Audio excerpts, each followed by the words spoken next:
네, 평안히 주무셨습니까? 오늘 아침에는 이사야 56장부터 56장 1절부터 8절까지 같이 살펴볼 텐데요.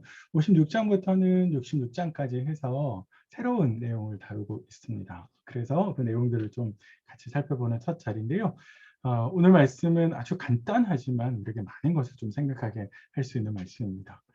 이스라엘 백성들이 유대민들이 가나안 땅으로 돌아온 이후에 하나님의 약속이 생각보다 더디 이루어지는 상황 가운데 있었습니다. 그래서 56장부터 66장까지는 흔히들 돌아온 공동체, 귀환 공동체를 향해서 하나님께서 말씀을 주시는 것으로 이해를 하는데요.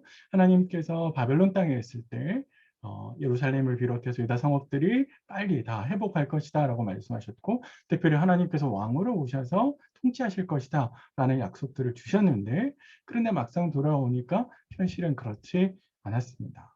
그래서 하나님의 말씀이 제대로 온전히 성취되지 않은 상황에서 많은 사람들이 하나님의 약속을 의심하고 그리고 회의를 가지기 시작했던 때였죠.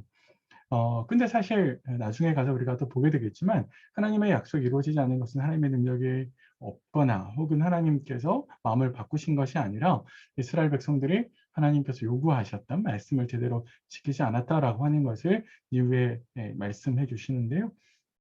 그런 차원에서 오늘 하나님께서 1절과 2절을 이렇게 시작하는 겁니다. 하나님께서 곧 임박하게 구원이 임할 것이다.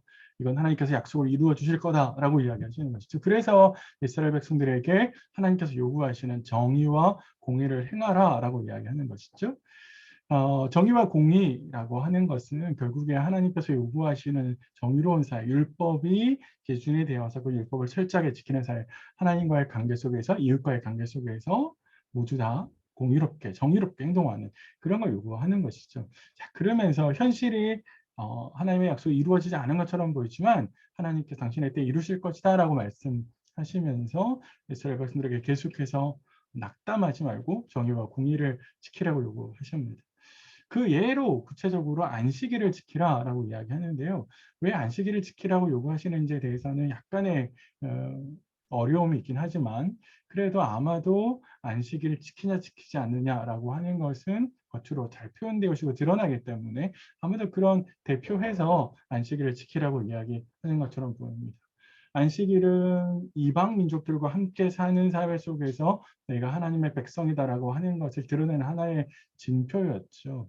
그래서 안식일이라고 하는 것이 오랜 세월 유대인들에게 굉장히 중요한 요소였고요. 또 할례도 마찬가지로 그렇게 되게 중요한 요소였습니다. 그러면서 안식일을 지키면서 내가 하나님의 백성이다 라고 하는 것을 이스라엘 백성들이 고백하는 행위가 바로 이 안식일이었죠.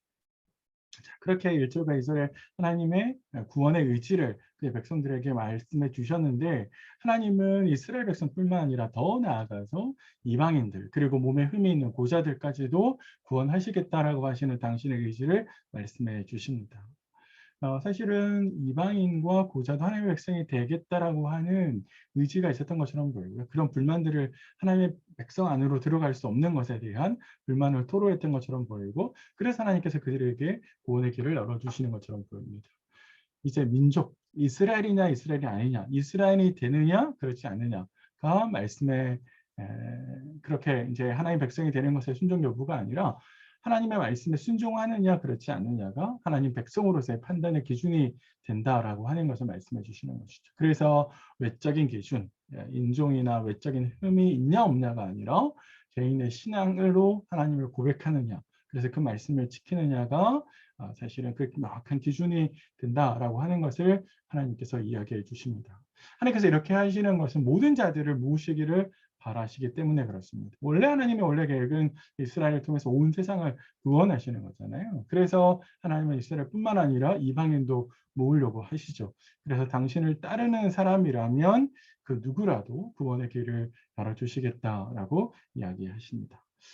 오늘 되게 짧지만 66장까지 가는 나머지 이사야 본문의 서론 역할을 하는 이 본문이 되게 중요한데, 우리에게 몇 가지 의미가 있습니다. 그 의미를 좀 찾아보시면, 첫 번째는 우리가 해야 될 일은 반복해서 말씀드리지만 말씀에 순종하라는 거예요. 사실 이스라엘 백성들은 귀향 후에서 극적인 변화가 없기 때문에 실망했죠. 근데 사실 그 원인은 말씀드린 대로 하나님의 부재나 능력에 없어서가 아니라 사실 이스라엘 백성들이 계명을 무시했기 때문에 그런 것이죠. 그런 점에 있어서 사실 똑같은 실수를 우리가 하나님 앞에서 반복할 수 있습니다. 내가 잔뜩 하나님께 요구만 하고 거꾸로 내가 해야 될 일은 하지 않는 것이죠.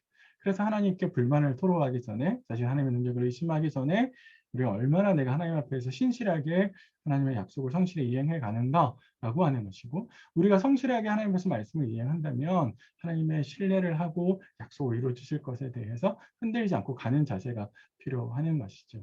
그래서 오늘 우리에게 필요한 것은, 말씀대로 살아가는 것은 옵션, 선택이 아니라는 겁니다. 말씀을 고집고 그 말씀대로 현실대로 살아가서 부딪히는 것은 필수라는 거예요. 그게 내가 하나님의 백성입니다라고 하는 것을 드러내는 요소겠죠. 어떻습니까?